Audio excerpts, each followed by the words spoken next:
Токтогул атындагы номер 1 мектеп гимназиясынын 10 классынын окуучусу Эркенова Курманжандын ботулизм деген темадагы тил баяны. Ботулизм деген эмне?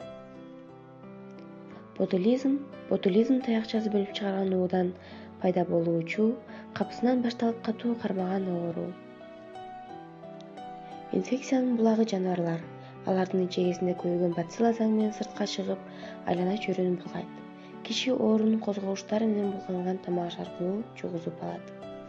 Оорулуунун себептери: оорулуу алсызданат, башы айланып ооруйт, денеси ысып кусат, оозу жана ирини кургайт, суусайт, ичи өтүп же катат, уйкусу качат, нерв системасы жабыркагандыктан париз жана паралич белгилери. Көзгө кош көрүнүү байкалат, көз жапкагы жабылып, карек чоңойот, аба жетпей дем кыстыгат, муунат, денеси көгөрүп, 23 сутканын ичинде өлүмгө учурашы мүмкүн. У ичегиге тез сиңет, андан кан менен бүт денеге тарап, түрдүү органдарды өзгөчө нерв системасын жабыркатат.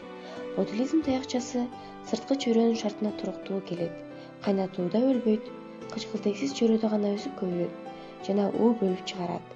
Оорунун жашыруу мезгили 2 сааттан 10 күнгө чейин.